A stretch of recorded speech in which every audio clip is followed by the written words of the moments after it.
गेल्या 8 दिवसापासून कागलमध्ये अनेक राजकीय घडामोडी घडल्याचं पाहायला मिळालं। अनेक वर्षाचे परस्पर विरोधी असणारे मंत्री हसन मुश्रीफ आणि समरजित घाटगे यांनी कागल नगर परिषदेसाठी एकत्र येत युती केल्याचं समोर आलं। यामुळे संजय मंडलिक यांनी देखील शिवसेना निवडणुकीत ताकदीने उतरणार असल्याचा निर्धार करत 23 ठिकाणी आपले उमेदवार लढवत स्वतंत्र पॅनल उभं केलं। यावेळी संजय मंडलिक गटाच्या एका उमेदवारांनी अर्ज मागे घेतल्यानंतर शिवसेनेच्या उमेदवारांवर दबाव तंत्र वापरण्याचा प्रयत्न झाल्याने शिवसेनेचे सर्व उमेदवार अज्ञातस्थळी हलवण्यात आले होते। आज अर्ज माघार घेण्याचा शेवटचा दिवस असल्याने दुपारनंतर या उमेदवारांची वापसी झाली असून त्यांची छत्रपती शिवाजी महाराज चौकामध्ये या 22 उमेदवारांचे जंगी स्वागत करण्यात आले। यावेळी उपस्थित वीरेंद्र मंडलिक यांनी येणाऱ्या नगर परिषद निवडणुकीत दबावाचं पैशाचं राजकारण झालं तरी आमचे उमेदवार ताकदीने ही निवडणूक लढवणार असून सर्व जागा आम्ही जिंकू असा विश्वास व्यक्त केला।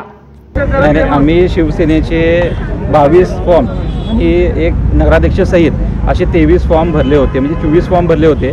त्यातली एक घटना तुम्हाला सगळ्यांना माहिती आहे। आता आमचे 22 नगरसेवक नगरसेविका पदासाठी फॉर्म हे राहिलेले आहेत आणि त्याच पद्धतीनं नगराध्यक्षांच्यासाठी गाडगे वहिनी आमच्या त्या नगराध्यक्ष पदासाठी आम्ही उमेदवार उभे केलेले आहेत। आता आम्ही 2 दिवसानंतर पालकमंत्री आंबेडकर साहेब यांच्याशी चर्चा करून आदरणीय आपले माजी खासदार संजयदादा मंडलिक साहेब हे सर्व नेते बसून समविचारी घटकांच्या बरोबर चर्चा करून आम्ही 2 दिवसानंतर आमची आघाडी जाहीर करणार आहे। सहलीवर पाठवण्याची वेळ का आली? उमेदवारांना सहलीवर पाठवण्याची वेळ नाही, देवदर्शनला गेले होते आणि देवाकडे जायला कधी मला वाटतं आपल्याला परवानगी लागत नाही। अक्कलकोटला सगळे गेले होते, अक्कलकोटवरनं असं आम्ही त्यांना आणले।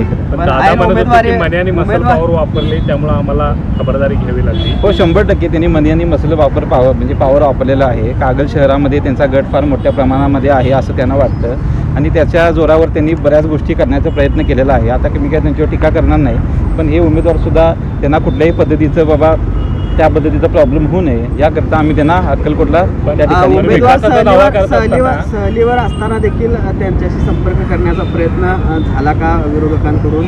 कशा पद्धतीने? नाही, त्यांच्याकडे काय प्रयत्न तसा झाला नाही। त्यांचे घरातले असतील, जे संबंधातले लोक असतील, त्या सर्व लोकांच्या बरोबर संबंध म्हणजे प्रयत्न झाला होता, पण यांच्याशी काय प्रयत्न तसा झाला नाही। कागलची निवडणूक ही भयमुक्त निवडणूक आहे? नाही, भयमुक्त निवडणूक आता नाही आहे, पण आम्ही आता आल्यावर तिथेच त्यांना आधार द्यायला आलेलो आहे। भयमुक्त निवडणूक 100% आम्ही आता करणार। रिझल्ट काय असेल? रिझल्ट तुम्हाला 2 तारखेला म्हणजे निकाल मतदान आहे, 3 तारखेला निकाल आहे। 100% तुम्हाला धनुष्यबाण इथं उजळलेला दिसेल, या चौकामध्ये भगवे झेंडे लागलेले दिसतील। उमेदवारी अर्ज दाखल केल्यानंतर जर उमेदवारांना सहलीवर पाठवण्याची वेळ येत असेल तर प्रचार व्यवस्थितपणे करू दिला जाईल असं वाटतं का तुमच्या उमेदवारांना, जर अशी परिस्थिती असेल? नाही, कागल शहर फक्त कागलमध्ये येत नाही, कागल तालुक्यामध्ये 122 गावं येतात। त्या सर्व 122 गावातील लोक ही आजपासून इथं ठिया मांडून बसतील। आमचे पै पाहुणे अनेक जण इथं राहतात, त्यांच्याकडे राहतील आणि यांना संरक्षण निश्चितपणानं देतील। त्यामुळे आमच्या सर्व उमेदवारांनी कुठल्याही पद्धतीनं न घाबरता अतिशय ताकदीनं आता इथनं पुढे प्रचार करण्याची गरज आहे आणि ते त्या पद्धतीनं करतील। मुश्रीफ घाटगे युतींचा आपल्याला कशा पद्धतीनं नुकसान होऊ शकतं का? नाही, त्यांनी दोघं एकत्र जे आले ते खरं म्हटलं तर आता त्याच्यावर मी बोलणं योग्य होणार नाही, पण त्यांच्या कार्यकर्त्यांना ते काय पचलेलं नाही आहे। कारण का 10 वर्ष त्यांनी बरेच भांडले, बरेच काय गोष्टी घडल्या, पण आता कार्यकर्ते तुम्हाला त्यांचेसुद्धा 2 तारखेला निश्चितपणानं दाखवतील की योग्य उमेदवार कोण आहेत आणि लोकशाही टिकवण्यासाठी आमच्या पॅनलला उभं केलं। या काळात त्या दोघांच्या कडे देखील मोठ्या प्रमाणावर नाराजी आहे। त्या नाराजांमधले काही जणांनी संपर्क साधण्याचा काही प्रयत्न केला का उमेदवारी संदर्भात, किंवा आम्ही तुमच्यासोबत आहोत हे सांगण्यासंदर्भात काही?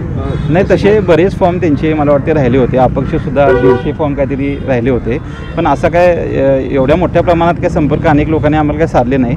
जे काय संपर्क साधले असतील तेच तुम्हाला 2 दिवसानंतर आम्हाला पॅनलच्या माध्यमातून तुम्हाला दिसेल। थँक्यू। आविष्कार इन्फ्रा तुम्हाला देत आहे विविध लोकेशन्सवर NA प्लॉट्स आणि प्राईम फ्लॅट्सचे प्रोजेक्ट्स। नंदिनी जाधव नगर, शांत निवांत कोल्हापुरात घर म्हणजेच नंदिनी जाधव नगर। मल्हार रामगिरी, तुमच्या स्वप्नातील बंगल्याची पहिली पायरी। मल्हार रामगिरी हातकणंगले। पॅनोरमा हिल्स आंबा, सह्याद्रीच्या कुशीत निसर्गाच्या सानिध्यात तुमचं स्वतःचं farm house. Padmavira city Jaysingpur, एक आधुनिक लाईफस्टाईल देणारा 1 and 2 BHK होम्सचा प्रोजेक्ट।